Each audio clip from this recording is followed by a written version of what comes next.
What is a conspiracy theory? In his book Suspicious Minds, Rob Brotherton writes that defining the term is a difficult task, mainly because conspiracy theories contain a lot of moving pieces. Moreover, a conspiracy is not necessarily bogus. When Al-Qaeda carried out the terrorist attacks of September 11, 2001, the perpetrators were certainly engaged in a conspiracy, something formed in the shadows, away from prying eyes. But when we hear conspiracy theory, we tend to think about far-fetched and largely unsupported ideas. 9/11 may have been a conspiracy, but the belief that the Bush administration was really behind the attacks is a conspiracy theory. According to Brotherton, you can identify a conspiracy theory by certain assumptions and characteristics. One assumption is that nothing is as it seems. Sure, people may think they know what's going on based on official explanations and accounts from credible experts, but behind the curtain is where we can find the real truth. Another assumption is that the people behind a conspiracy are incredibly competent at what they do. This is essential for the persistence of a conspiracy theory.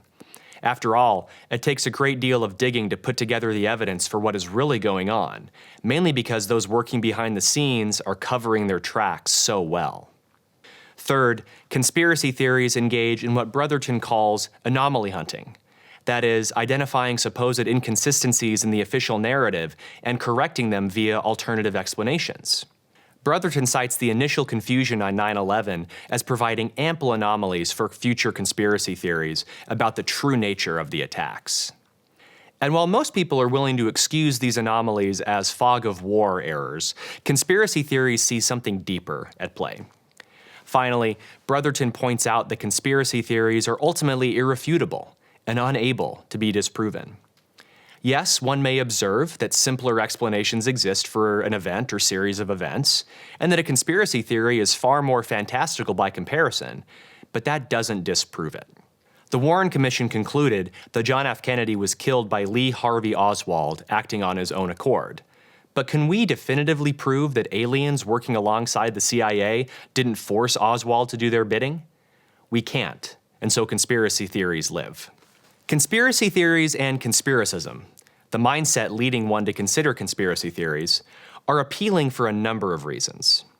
First, they often contain kernels of truth, which lend credibility to their claims. For example, a number of precincts reported faulty returns on Election Day 2020 that initially favored Donald Trump, but when corrected, ultimately favored Joe Biden. That did happen. But instead of accepting the official explanations of technical glitches or human error, which were eventually corroborated by partisan and nonpartisan election observers, conspiracy theorists continue to point to these events as evidence of something more insidious going on beneath the surface.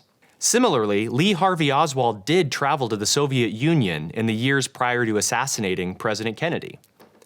But while nothing sinister was shown to come from this visit, some conspiracy theorists maintain that this is evidence of the KGB's involvement in the assassination. Another reason why conspiracism can be appealing is that it feels like critical thinking.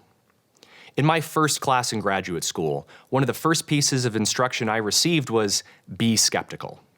The professor was referring to not taking the claims made by academic research at face value, that we should instead dig into the data and methods to confirm or reject those claims ourselves. And speaking as a social scientist, this advice has been useful.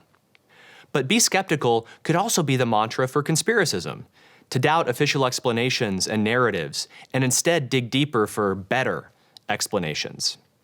This process feels intellectually rigorous, but it can easily devolve into rejecting reasonable and obvious explanations in favor of convoluted and far-reaching ones.